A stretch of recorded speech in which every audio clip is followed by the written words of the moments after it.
What's up, everybody? Welcome into Believe in Kentucky. Got Aaron Gershon from the Cat's Paws. My name is Vinny Hardy. It's just the two of us tonight, a regular episode. We had some great guests the past few. AG man had Michael Eves on last week, and if y'all missed that, it's on YouTube. Or if you want to go and subscribe and watch, feel free. And wherever you get your podcasts, Apple, Spotify, wherever you listen, if you got a second, give us a little 5-star rating and listen to what you missed, and then subscribe, and you'll get all the episodes coming straight to your device in the future. But appreciate everybody that's going to check us out this evening. We got some more guests we're working on in the future. Aaron and I were just talking about that before we started recording. As far as the Cats are concerned, AG, is like you said, man, it's that time of year. Not a whole lot. It's just a little bit of this, a little bit of that, but not a whole lot of anything happening right now. Yeah, it's definitely a quiet time of year. Basketball roster basically being set. I mean, look, we were a little spoiled from a work perspective last year where you had the coaching change, you had a whole staff that had to be put together, a roster that took until mid to end of May to get completely finalized. So, and then obviously the season baseball had being able to ride the wave with them into late June kind of made this time of year a lot better. But you know, we're at that time of year now where it's pretty quiet. There's not much going on. You know, a couple portal happenings here and there on the football side. Basketball is going to look for one more piece. It was nice to hear from Mark Pope today with Jon Rothstein. We should get him with local media here pretty soon. I would assume that's at least how it kind of went last year. So, yeah, it's definitely that time of year. Not all that much going on, but you know, still a few things to talk about nonetheless. Yeah. I just want to start with Pope. Any nuggets that caught your ear from his appearance on Rothstein's podcast today? Yeah, I mean, obviously, and this was the first time, you know, outside of a press release, we got to hear him talk about the new pieces on the roster. And I always, you know, look forward and look into reading into those. I think, obviously, you're not surprised he had really good things to say about all of them. With Diabate, I knew he was going to bring up the fact he shot 46% from three. It was something that just didn't get fully untapped the last year at Bama. I mean, just shot only took, what was it, 100, not even, what I said, 126 attempts. So they feel, not surprised, they feel like they can untap even more there with him. Comparing him to Draymond Green is something that's an interesting one. You know, I like what he said about Jalon Lau trying to get his game sped up. I'm going to pull it up right now. I meant to look at this before we started. Pittsburgh ranked. Yeah, that's what I thought. They ranked 235th in the country in tempo last year. So it's kind of similar like Lamont Butler, right? Where Lamont Butler played in a really even slower San Diego State offense. And Kentucky, you know, he comes over here, has to play at a much different pace. And I think what's important to remember, too, with Kentucky, like they didn't even play as fast as they wanted to last year with all the injuries and having Lamont Butler hurt, having Kirk Carissa hurt, having Jackson hurt. I mean, they just couldn't go as fast or put up as many threes as they wanted to. So I like what he said there about Jalen Lowe, trying to get him to even play faster. A lot of good stuff on Jaden Quaintance as well. So all the comments from the new talking about the new guys was interesting. Definitely interesting that he said he wants to play 12 guys in the rotation. But look, Yes. You could start off that way. And again, what was frustrating, I think, I wouldn't even say frustrating. I think last year the disconnect was fans were frustrating, wasn't shortening the rotations. But you go look at what he did at BYU. He always played 11 guys, but they played at the tempo that he wanted to play at Kentucky last year. The injuries made it impossible. Early in the year when Kentucky was playing lights out, that's when they were healthy, and two, just fully – when they were healthy, they were able to really run their offense and really play fast. And they played 11 guys during that, and no one was complaining because they were winning ball games and playing at a high and fun level. So I think this year, if you can get if you can get health, if you can stay healthy and you can play fast, playing 11 and 12 guys at least early on is not a problem. Now you probably have to shorten that around tournament time, but it's really not going to be a problem if you're going to play that fast, because you're going to want fresh bodies in there. So it was definitely interesting he said that, and I mean, filling that last spot, it talked about a guy who could possibly redshirt, or a guy who's kind of toward the end of his career. It was very, not, I wouldn't say interesting, but good perspective there. Not surprised that's the case. And then of course he gave the nugget on Otega Owe, saying he thinks his heart's still at Kentucky, and it'd be quite the surprise if he stays in the NBA draft. I mean, unless he's just done with, some guys are just done with college, like we saw that with Oscar Mhm. years ago. We saw it with Jacob Toppin. There's several guys where that's been a thing, but I don't see that being the case for Owe. Yeah, I'm with you. The I want to play everybody. That kind of stood out to me towards the end when actually Rothstein was asking him how how deep, or how deep will you go on your bench. Mark Pope was that thought he was asking how deep you think you go to tournament. He's, oh yeah, we can get it done. We can get it done. And then he kind of misunderstood the question. And then, Yep. Rothstein asked him again, how much depth will you use? And he was, trying his best to use it all. And they're still gonna try to maybe add another guy, right? Because Travis Perry was in the portal Yeah. since we were on last, or actually talked UK. We talked UK with Michael Eaves, but we didn't bring up Travis Perry. We were talking other stuff. But since our actual, podcast like this, talking about what's happening within the, you know, athletic department, Travis Perry did enter the portal, which, the writing was on the wall with Denzel Aberdeen coming in. And, because he was still around, Caden Lewis comes and goes. Perry's still here. But then when, you get Aberdeen from Florida, I guess he just, hey, I'm not going to get on the court. But Kentucky's looking to still try to find somebody to kind of fill that role Yeah. and be another, third point guard, right? Yeah, I don't know. It's going to be interesting to see what position they prefer, whether that is a Mhm. point guard, because Denzel Aberdeen's definitely a guy that can run the point. Jasper Johnson, too.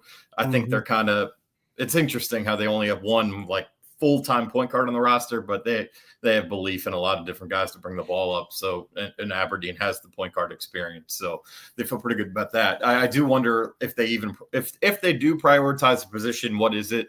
You would think, to your point, they'd probably prefer another ball handler. But if it's a redshirt guy, you're probably looking at positional value for sure. But if you're looking at a last year guy who's just coming in to do some dirty work, or just do the Ansley Amonors don't grow on trees, but a guy like Yeah. an Ansley Amonor, where he's willing to play whatever amount of minutes and just do the job. Like I think maybe you need a guard for that. But if it's a redshirt guy, it probably doesn't matter on position. And then, right now with the House settlement not passing, it's still 13 scholarship spot they have, assuming if Sega Owe comes back, which we all believe he will. But if they have walk-on spots if the House settlement does not pass. And they had 2 walk-ons enter the transfer portal, so they only have 1 as of now. So you do need to get some practice players in there. Wouldn't be surprised if they do the whole tryout thing again, if they are able to fill those spots again. If the House settlement passes, it's just a 15 hard cap, so you can use 15 scholarships. You can take walk-ons. It doesn't matter. You can only have 15 players. But if it doesn't, last year Kentucky played with 15, with three walk-ons. This year, do they do 2 walk-ons in the 13th scholarship? Do they do go over 15 and have 3 walk-ons? I'm not sure what they're going to do there. But that last roster spot, it definitely sounds like the 2 things we know for sure. That guy they bring in is probably not going to play much at all, unless there's a ton of injuries or a nightmare situation. And it's either going to be a true freshman or a guy in his last year. That's the only 3 things, or the only 2 things I think we know for sure about that spot as of now. Yeah. So just kind of, you know, dotting I's and crossing T's as far as the roster is concerned. One interesting to see which direction they go, just like you said. Um, one other thing, since we were on last two, we were talking about that the athletic department is changing over to an LLC, a limited liability company that allows a public-private partnership where they can shift into a new area if the house settlement is approved. The school can share revenue with athletes in the years ahead. So that's like Kentucky's at the forefront of these new changes. Yeah. We're gonna try to maybe get a guest on, talk about that a little more in depth. That'd be great But because I understand it to a point. I yeah, don't understand all the intricacies. It's definitely innovative. So it seems like it's going to be the way of the future for many, many programs. And, Kentucky's first in line there for the crowd that says Mitch Barnhart's behind the eight ball all the time. He's kind of sticking it to there. But other than that, I don't really know all the intricacies. It definitely was something I just know from talking to some people that was very much universally liked in the athletic department. So it was a move that the coaches, the people on the inside there at the craft centers, both football and basketball, were happy about. So, don't know. Again, I don't know all the ins and outs of it, but sounds like a pretty cool idea and something that everyone's pretty excited about. yeah. Got a couple buddies, like I said, we're Braves fans, but they're Tennessee fans. We got the group text, and they were, as soon as the news hit, hey, like, what do you think about this? What do you think about this? And I basically, I said, look, if this is something that everybody's gonna eventually start to do or try to do in Yeah. some form or fashion, might as well be the first. And so that's kind of where Kentucky is at. It's kind of leading the way. Like you said, Mitch Barnhart is, on the cutting edge. A lot of people, don't give him credit for that or don't ever say he will do that. And he's kind of throwing a curveball to people there. So that's kind of where we are. And we'll get a little more, insight on it from some people. If we can do that, well, stay tuned for upcoming episodes. We'll try to have that worked out here as well. But it did happen since we were on last talking about it these past couple of weeks. And so we did just want to mention it a little bit. Sad news out of WNBA. Our girl Georgia Amoore, has an ACL injury in practice yesterday. So right before the season's getting to start, she's not able to even get to the season, and we see that injury. We hold our breath every spring and every fall camp for football. Can they get to the season healthy? Remember, Landon Young got hurt that 1 year right before the season. Things like that. You just hope we can get to the season. And hate to see that she, just got drafted top 10, number 6 pick overall. They were at the Nationals game, throwing out the first pitch. She's getting welcomed into the city, her as well as other two ladies that she were drafted to the Mystics with. And then it's just a kick in the gut to hear that she's gotten injured in practice already, man. Yeah, I hated to hear that. And, obviously hope for the best there. It's probably the season's already pretty short. So I'm assuming, if it is a tear, that's probably her season, which stinks. And, I hate to speculate, but it just seems, I don't know how they even work around it, but this whole WNBA season starts 3 weeks after the college season seems crazy for the rookies. Like that's tough. Like they just played from, if you're counting off-season training, well, obviously they're training all off-season, but they really go full tilt all of October in practice. They start playing games in November, and a lot of these players' cases, because most of these WNBA players come from NCAA tournament teams. They're playing into late March, early April in a few cases. So it's I don't know. I don't know if there's really a way around it. I get the majority of the league, they could play overseas or a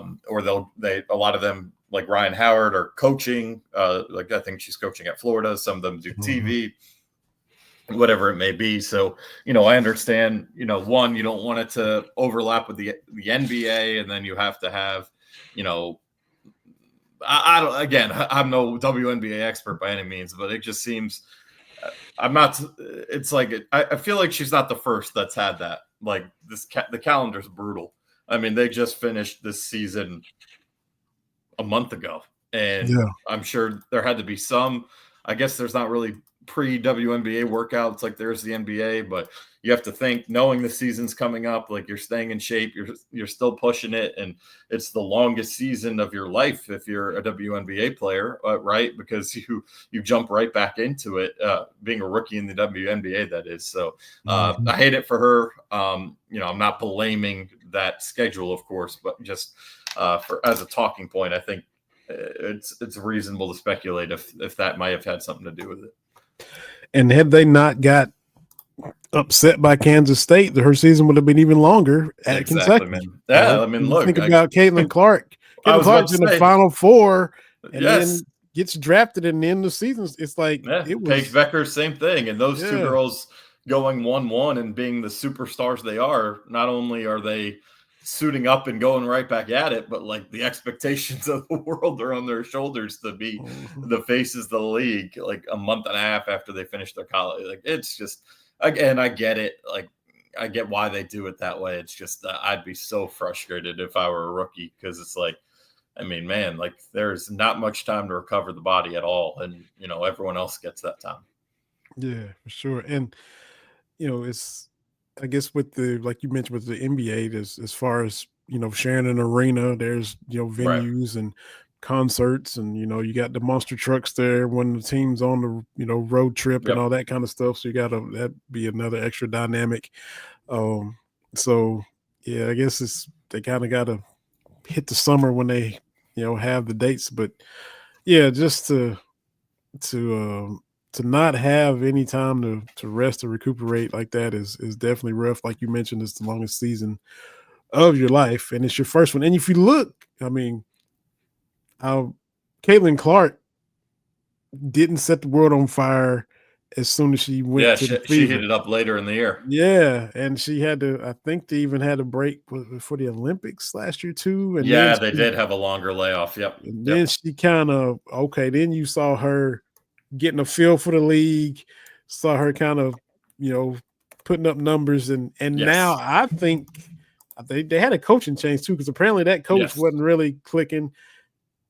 I think she's about to tear it up this year. She had a full off season, and Yeah. she's already has a feel for the league. I think she's about to kill it for Yeah. the Fever this year. I'm not saying win a title, but she's that may be the worst version of her in the WNBA that you're gonna see Yeah. I last couldn't year. agree more. And yeah, I mean, And look, she was still rookie of the and she year was and still all this. really good. Yeah.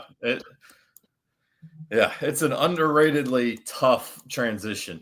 Like, it's obviously really hard for these NFL rookies. You see, they go through it, especially quarterbacks. It's just so hard. The speed of the game, it's insane. And major leagues, these rookies coming up from the minors, it usually takes a while. There aren't many Paul Skeens of the world out there that just Mhm. come up and it's really easy. Um, but I mean, this got to be up there with as hard as any, because not only from them is the speed of the game different, it's also like they just have no time to get that body where it needs to be. Mm-hmm. That's for sure. That's for sure. So hope Georgia has a speedy recovery. It reminded me of Julius Randle, who we'll see later on tonight as they try to knock the Lakers out of the playoffs. But he played his one season at Kentucky. Yeah, that's right. His first game with the Lakers, he breaks his leg, and you can tell it was serious. You saw him go down, and You you could knew tell, right away. oh, this is serious. So same situation. Your seasons, your career's ambushed by injury before it even starts. He's in his first NBA game. She's just getting her first few WNBA practices. So hopefully, she can recover and overcome it the same way Julius did. We've seen him do big things. He was with your Knicks for a while, and Yeah. he's second fiddle to Anthony Edwards now, and having some big games here this past couple of days to have LeBron and Luka on the brink of elimination. So when my Rockets finish up, the Lakers will be on after that. So keep the pedal down, Rockets, and then we'll see what happens after that. Um, as far as football, man, what's Kentucky football?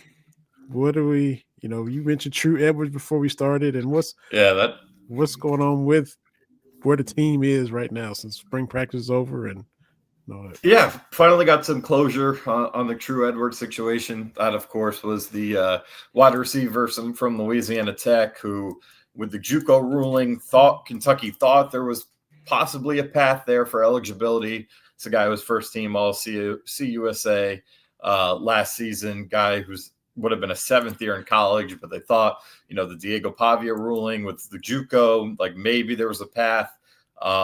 Seems like he just played a year too much for there to be the path. So he was still waiting on a waiver, and decided when he got the opportunity to sign as an undrafted free agent with the LA Rams. So there goes that. So it was one, I think I heard a few weeks ago, probably after the spring showcase, that it was leaning that direction. So that means Kentucky, who already at wide receiver, they had a lot of injuries pile up in the spring camp.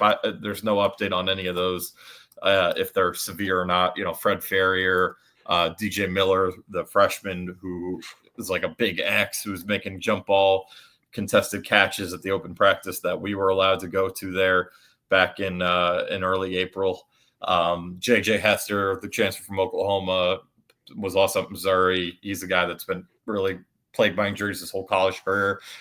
He wasn't out there this spring. So same with Preston Bowman, another freshman. So they really took a toll at that position, or the receiver just got hit hard by the injury bug this spring, and now you lose a guy who's kind of supposed to be your starting X.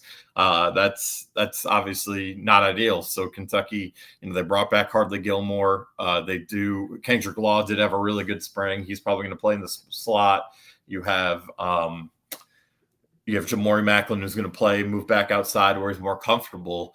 But there's a lot of questions in that room other than that. So I would assume right now I have them at 82 scholarships. That means they have 3 available. I have to think wide receiver is going to be a position that they look to use one of those last spots on. I know they had a wide receiver from Jackson State who's been pretty productive the last couple of years, Isaiah Spencer, on campus here, I think, earlier this week. So maybe something pops there. I think ideally they'd like to get another tight end. They only have 4 on scholarship and only 3 that were with the program during the spring, and Caddis Rodriguez and Henry Boyer, the transfer from Illinois. So, that could be a position. They're still looking for more O-line depth.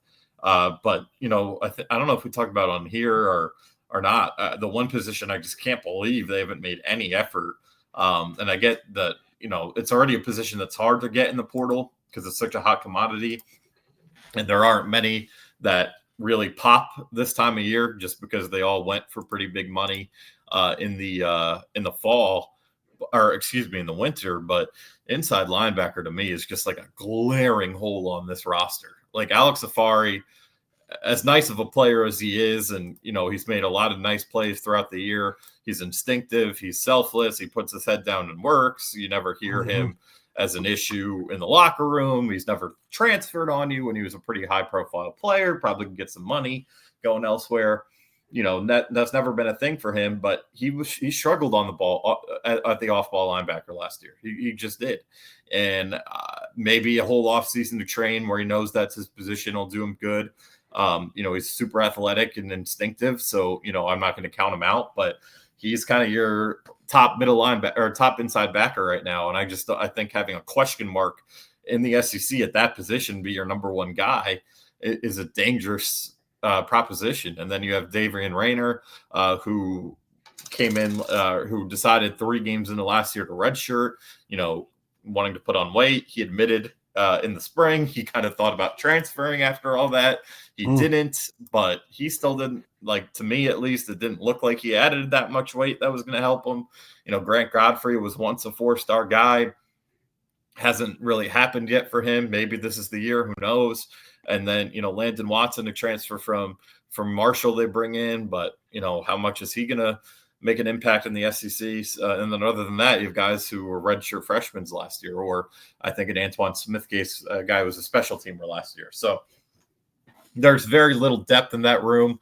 If, God forbid, Afari or Rayner got hurt, they're even thinner. And there's not really many outside linebackers, I don't think, on this roster that you could flip in either. It wasn't really a position that they got a big fish in this incoming class. They got some really good outside linebackers coming in. I think they did a really nice job in the portal at that position with Cameron Olds and Sam Green, and then bringing back Steven Souls. The Jacob Smith comes back, Cedric Works, and Javon Campbell, in-state kids who are 4-star outside linebackers. Like I kind of think they've improved in that room, even losing JJ Weaver. But inside backer to me, man, that is like the biggest. There are a lot of questions with this program right now. Obviously, to me, if you're looking at one area of the roster to hit the panic button on next year, it's that position for me. I just can't believe they haven't made it or haven't really made much of an effort to upgrade that position. But then again, there aren't that many names out there. But they could have done it in the winter, and they only brought in one guy who was less proven than a lot of the names out there. So you just sound like just a breathing body. Just at this point, it's not like we're talking about them having an issue at, I don't know. That's like every position's important. So, but like that's a huge position. Like we're talking about we're talking about the captain of your defense now. We're not talking about a long snapper. Like I'm not trying to diminish any position, but like it's up there it's a top 3 most important position in football, and you are thin on depth, and it's a position that's probably right there with running back for most injured. I mean, remember 2022 when they lost both Square and Jones, and thank God they have Trevin Wallace and De'Aaron Jackson Whitting in the wings. Last year when Jamon Dumas Johnson and D-Jack got hurt, they had to force Rayner into a game like after he was sitting on the bench for over a month. So like I don't know how they're in this position. I just can't believe they didn't do more, but maybe they'll prove me wrong. Congratulations to Max Hairston and Deion Walker, both heading to Bills Mafia. So first round pick for Maxwell, who was just he was the star of the green room. Star of the freaking green room, right? I mean, that was so cool and not surprising. I saw someone, I want to give them credit. I just forgot who tweeted it, that like, I wish that Kentucky did a better job. Not Kentucky necessarily, but just like I wish with how the team played last year, we got to see more of that, and like got to see that side of Max Hairston. And luckily, I got to see it on the beat and really getting around him. And, I think Dick Gabriel would speak on it. All these guys, like he was an infectious personality, great to talk to, kind as can be. Team guy. Again, we're talking about with Afari, like a guy who just never knew he wasn't going to create issues, knew he wasn't going anywhere, just was a staple of this program really the last 2 years. And think about his journey, right? Where his first game he redshirts in 21, then he comes in off the bench in 2022 and gives up a play. Mark Stoops makes a mistake and doesn't call a timeout, which would have allowed Carrington Valentine to come back on the field. That's the first thing. And Stoops has talked about that before. But Hairston comes in, Vandy picks on him right away. 4th and 11, just get a stop, the game's over. And he gives up the deep ball. Vandy hits it, and then they go on to win the game and end their 26-game SEC losing streak at Kroger Field. And that's kind of the moment where we all kind of realize, like, this program, But, Max Harrison, what does he do? He comes back. He barely plays the rest of the year. He played in the bowl game a little bit, but barely plays most of the rest of the year. Comes back the next year. Not only does he win a starting job, he wins the cornerback 1 job in camp. And goes and has a first-team All-SEC season where he has 5 picks and 2 pick six, 2 pick sixes. He got a third one this past year. And, unfortunately, the shoulder kept him out for a good chunk of this year. I think he would have had another first All-SEC season. He was playing really well before he got hurt. So, it was a guy I do wish the fans got to see that personality a little more and get to feel as a fan favorite. Like he should be up there with the Ray Davises, the Max Harrison, the Ray Davises, the Wandales, those type of fan favorites. Like he was Mhm. that type of personality and that type of impact player. The wins just weren't the same, his year here. Oh, Ray Davis, they were, but Yeah. it Mhm. felt like something. There was almost a disconnect where it was like the fans were like, "Oh, we had this guy the last 3 years. Like this guy's awesome." But Mhm. that's the Max Harrison I got to know, and I'm happy for him. Lands with a contender, Yeah. and he's going to Yeah. get a chance to play right away. Like Mhm. that, those are kind of the two things you look at with the draft. Can I go to a contender, and can I play right away? And he's got both of those. Yeah. Yeah. So that's good situation there. Then hopefully Dion can maximize his opportunity there too, because going to a good Yeah, how team about and that? didn't go as high as you hope, but you still end up being on a good squad. You got Ray and Max there too, and you're on the Super Bowl contending team. So to see what he does with it, it's all right there for him. Yeah, man. I saw someone reshared a mock draft from like September or before the college season. He's number 8, and it's like, man, just if he that back injury really, really hurt him this year. And I mean, imagine being 6'7", 340, and you could barely get into your defensive stance. That's what Mhm. he said he was dealing with, and he obviously didn't have the year. 2023. I mean,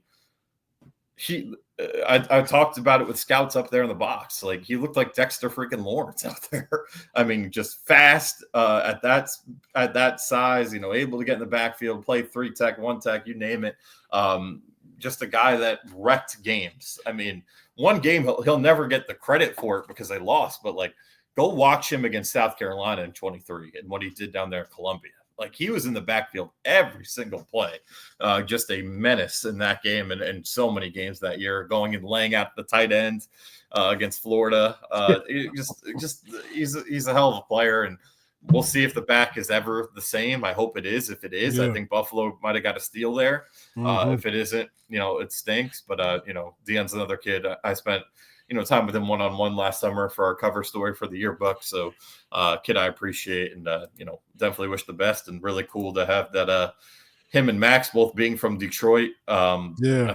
I think Max was a year older, but both being Detroit guys and being really, really close here at Kentucky, now getting to play together in Buffalo. And then, Ray was a guy that those two were really close to as well. Mhm. So that's a Yeah. pretty cool dynamic going up there in Northern New York. And not only is it cool, they're on a damn good football team too. Yeah. Absolutely.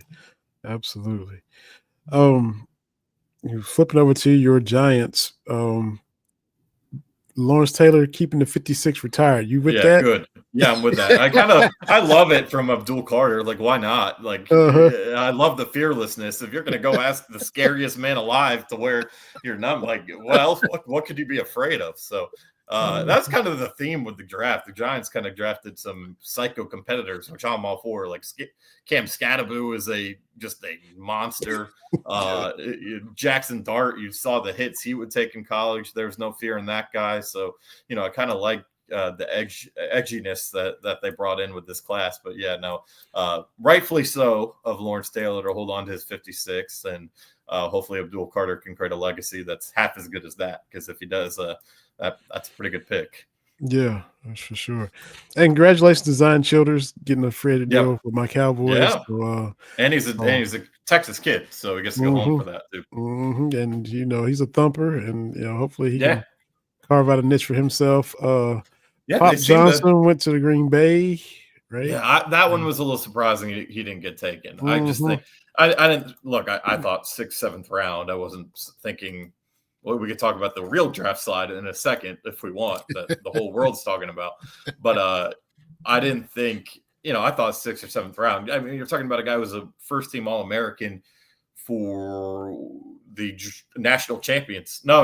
I'm sorry, they didn't win it all that year. SEC champ. Were they even? Oh, I guess that was the year they missed the He playoffs. won No, yeah, no. he He won a was. I'm couple. sorry.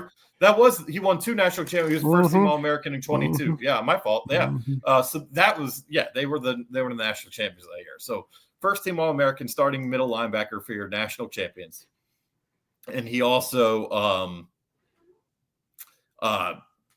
was really good when he was healthy here last year. Like Yeah. again, it was something that kind of flew under the radar because the team had a bad year, but game one, he had a pick, and he was just consistent all year long. He had the scoop and score against Georgia. He had a couple big sacks. The Tennessee game had a big sack. I think the Texas game he also had a sack. Like, this was a guy who played really well against, good competition. I didn't see him as a guy that, at the end of the year when the wheels kind of fell off, I didn't feel like he was one of the guys that kind of took their foot off the gas. I think there were some that did. I didn't see it with him. And, he was definitely quieter, didn't, not much of a talker, but seemed to be a guy that the locker room genuinely respected. And he was a team captain at Georgia. So, if he had stayed at Georgia, maybe just because he had a G on his draft card, he probably sneaks in that draft. But, hopefully he can go make himself a role there and make some money out in Green Bay or another team, out there. That was the one surprise. I didn't think Zion would get drafted. I didn't think Marcus Cox, who also inked a deal, I think, with Denver. Eli Cox tested really well, but he is almost 25, and all the flux on UK's offensive line. I kind of understood why he didn't get drafted, but that's another good situation there in Houston where they have some really good coaches down there. Maybe you can find a role there. Centers there aren't that many centers. So, maybe, they're an injury away from either being the backup or starter there. So, for a playoff team. So, happy for the guys and Trayvon Ripka, I think, got an opportunity down in Miami. Yeah. Yeah. So, and that was a guy who played really good football last year too. He did. Sure did. Just a bad team. Yep. And that blots out a lot of the good you do. Nobody sees it when you're no one, unless it's I mean, it's unfortunate, but there were some good players on that football team. Like, there's a reason that they were projected to at least be a bowl team, and I think you and I both thought they were going to go 8-4. Like, it wasn't. I think the biggest thing was the quarterback situation didn't work out, and usually when that doesn't work out, everything else takes a step back as well. Obviously, the offensive line wasn't very good, but they had some real playmakers on that defense, and they didn't quite get the love they deserved and understandably so, because the team just wasn't up to snuff. Yeah, that's it. I mean, there's still, those old Cowboys teams that my dad watched. There's still guys that probably should have made the Hall of Fame had they beat the Steelers in those two Super Bowls that also both by 4 points. The Steelers have a buttload of guys in the Hall of Fame, and the Cowboys not as much, but they were, all because of that's just one game. We're talking about, we going 4-8. So you're talking about a losing season to, you're really good, but that's just how thin the line is. Fair or not, that's just the way it is. You mentioned the big slide. We can hit a little bit with Shedeur dropping wow to the 5th round, where your Giants were working him out. You hear it's a bunch of everything. It's a whole bunch of I mean, look, when all is said and done, it makes sense. The more I look at Darts fits the Giants schematically a lot more anyway, so I get that. But 5th, every team passed on him multiple times, and the Browns took Dylan Gabriel. But the funny thing, if I'm him, I'm not scared of that room. I mean, Watson's just getting a check. Flacco is old. Gabriel's a rookie like you are. Pickett's a journeyman already. So, I mean, you can go win that job. It's just, I mean, the money's not money's not a problem for him. So, right. I'm not going to feel too bad on that, but it's just, even they passed on you being Cleveland. Yeah. So it's like, it's just such an odd dynamic. I mean, obviously, clearly the interviews weren't good. Clearly Dion making the comments about, it's going to be on our terms. That's not good. There's probably a million other things that haven't been reported that weren't good. I think it comes down to, he made some really clutch plays. Like, I remember the Hail Mary. I think it was UCF that won that game. I think it was UCF.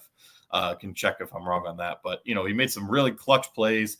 He's definitely a fearless guy where he'll take hits and get right back up. He's really tough and has a lot of durability there. Obviously a pocket passer, not much more than that. So, there is some good stuff there. But I think we probably was never a first-round talent. Like probably was more. Absolutely not. I think he was probably I think he's a day 2 talent, and he dropped from day 2 to 3 because of the off-field stuff. Am I still surprised it went all the way to round 5, like middle of round 5? Yeah. I thought it was going to be early on day 3, but I wasn't. I didn't think he was going to get picked on Thursday. That didn't surprise me at all.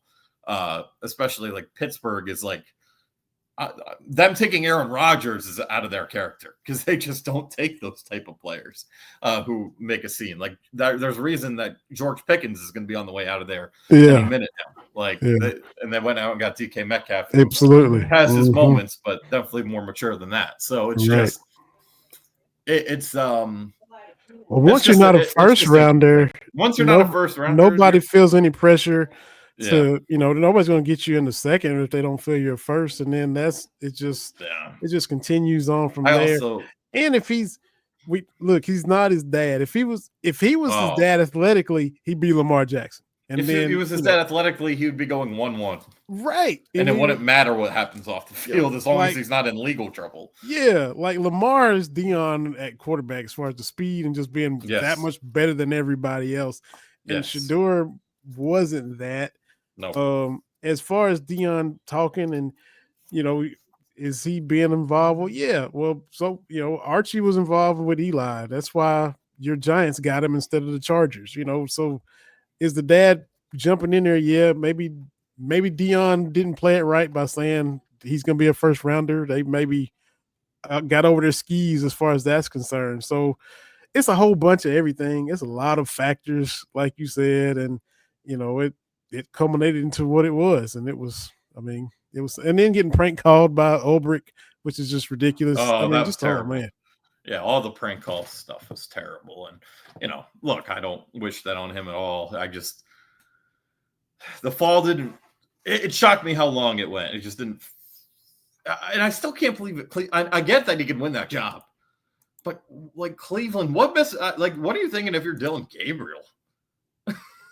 Like, I'd be pissed off if I were him. I don't know how they feel about either one of them. Honestly, they felt a certain type of way enough to take Gabriel and take 2. Like, he was usually top 100 picks. You kind of count on them to be something for you. 5 quarterbacks, man, 5, and they're all like they all easily could be. Well, I take Deshaun out of it a little bit, but all 4 of those guys are like total wild cards. Not really. I guess Flacco's not, but the other 3 are. Like Kenny Pickett's still only in his 4th year. For a team with the history that they have at quarterback, it's just that's what makes it hilarious. Like I thought, I wonder how it was interviewed. I thought Vegas was eventually going to be the team to do it, just because like they have good structure there now with Pete Carroll. That's a coach that's not going to let things get off the rails. Gino is a great guy to learn from. He has talk about someone who's been humbled in the league and can kind of show you the ropes. Like that's a guy that could do it right there. You have Ashton Genty, who was the right pick there at 6. Like there's a lot of good things happening. Maybe they just didn't want the circus. It is Vegas after all. But I thought Vegas made the most sense once he slid. I still think New Orleans, like I think and this is not a Louisville thing either. Like Tyler Shuck has a great arm. But we're talking about a guy who, and good for him last year having the year he did and finally staying healthy, but he was a 7th-year senior, and that was his first healthy season.